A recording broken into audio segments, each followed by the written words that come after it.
Magandang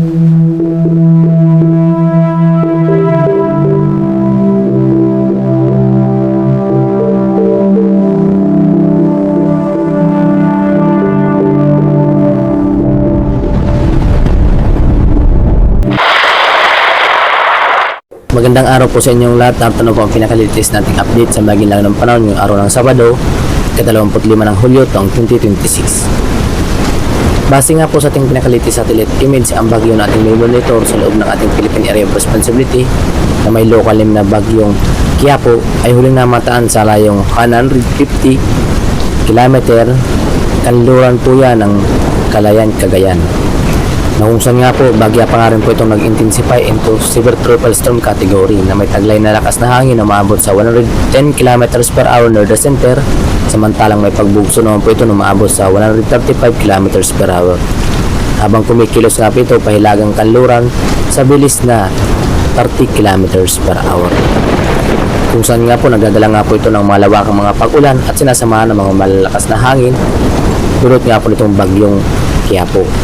Dahil dyan, nakataas nga rin po ang wind signal number 2 sa lugar po ng Batanes, the western portion of Babuyang Group of Islands.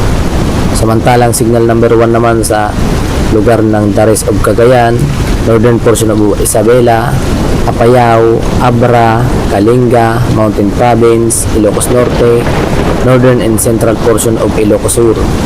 Na kung saan nga po, magdadala nga po ito ng mga malakas na mga hangin at mga pag-ulan. Kaya naman, maging alato lang po tayo at ugaliin po muna natin na nasa loob ng ating tahanan.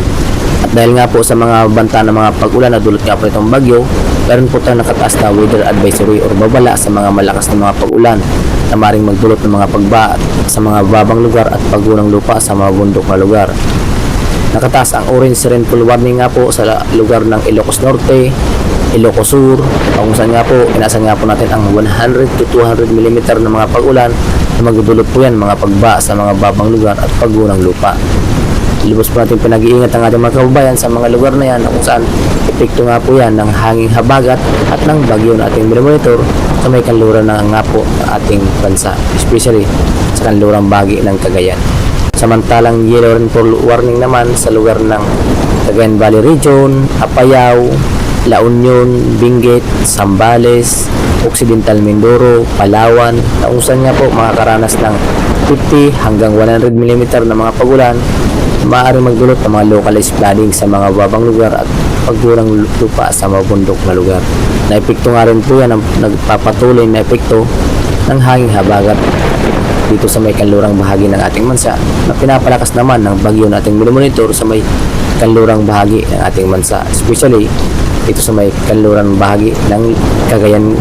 Dahil nga po sa epekto nitong hangin habagat, inasan nga po natin makakaranas ng mga bugso-bugsong hangin ang mga lugar ng Batanes, Cagayan Valley Region, Ilocos Region, Zambales, Bataan, Quezon, and may Maropa, Zamboanga del Norte, Sultan Kudarat, and Davao Oriental. Nadulot nga po yan ng hangin habagat na pinapalakas nga po ng bagyong.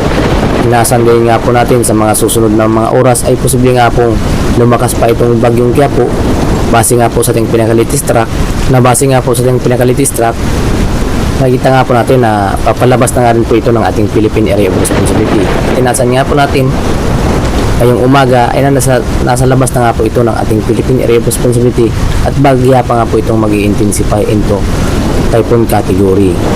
Ngunit habang nasa labas pa nga rin po ito ng ating Philippine Area of Responsibility ay papalakasin pa nga rin nito ang hanging habagat kasi magdudulot pa rin ng mga pag-ulan may kanlurang bahagi ng ating bansa. Kaya naman maging alerto pa rin po tayo, lalong-lalo na dito sa may kanlurang bahagi ng ating bansa na pinapalakas pa nga rin po ng bagyong Quiapo ang hanging habagat kasi magdudulot ng mga pag-ulan dito sa may area ng Sarangani, Sultan Kudarat, Maguindanao, Lanao del Sur, Lanao del Norte, Zamboanga del Sur, Zamboanga del Norte, Misamis Occidental, Basilan, Sulu, Tawi-Tawi, Negros Occidental, Negros Oriental, Guimaras, Iloilo, Capiz, Antique, Aklan, Romblon, Marinduque, Palawan, Occidental Mindoro, Oriental Mindoro, Batangas, Laguna, Cavite, including Metro Manila, Bulacan, Pampanga, Bataan, Zambales, Tarlac, Pangasinan, La Union, Ilocos Norte, Ilocos Sur, Abra, La Union. Nadulot nga po yan ng hanging habagat na pinapalakas nga po ng bagyong Quiapo habang papalayo ng ating Philippine Area of Responsibility. Kaya naman, ugaliin pa rin pong magdala lamang ng panangga sa mga biglaang bus na mapagulan, tulad ng payong o kaya namang kaputi kung sakaling kayo ay lalabas ng inyong tahanan. At ugaliin pa rin po maging alerto at maging updated lamang po tayo sa mga panibago namin tulad po na aming ilalabas. At para naman sa may lagi ng panahon dito sa ating karagatan, sa kasalukuyan nga po, mayroon po tayong nakataas na gale warning.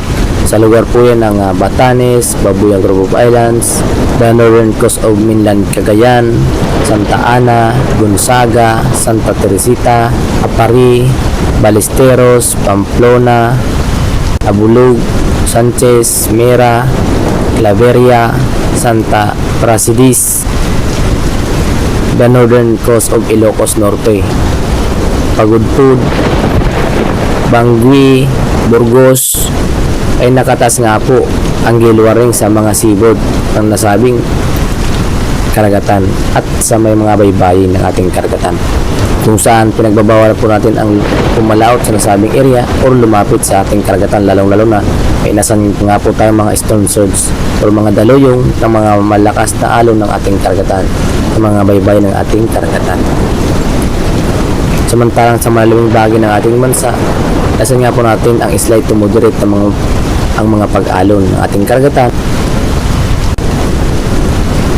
sa may kanluran po ng Palawan, Visayas, and Mindanao. Inasan nga po natin ang mga slight to moderate ang mga pag-alon. Ngunit maging alerto pa rin po tayo sa mga banta pa rin ng mga localized thunderstorm o mga biglaang pagkulog at pagkilat na siyang magdadala ng mga malakas na epekto na siyang magpapataas naman ang alon ng ating karagatan. At mga bugso-bugsong hangin na dulot nga po itong hanging habagat na patuloy pa rin na umiiral dito sa may kanlurang bahagi ng ating bansa na siyang mapanganib pa rin sa ating mga kababayang mangisda na pumalaot sa nasabing seaboard. At yan nga po ang pinakalitis nating update sa may gilagay ng panahon ngayong araw ng Sabado, ika-25 ng Hulyo taong 2026. Maraming salamat sa inyong lahat at kung sakaling bago pa lamang kayo sa aming YouTube channel, huwag kaligtang mag-subscribe para ma-notify po kayo sa mga panibago namin ulat po na aming lalakas. Ukol nga po dito sa bagyong ating minimonitor sa loob ng ating Philippine Area of Responsibility na inasan nga po natin ngayong umaga ay nasa labas na ito ng ating Philippine Area of Responsibility o mga sumusunod na mga oras.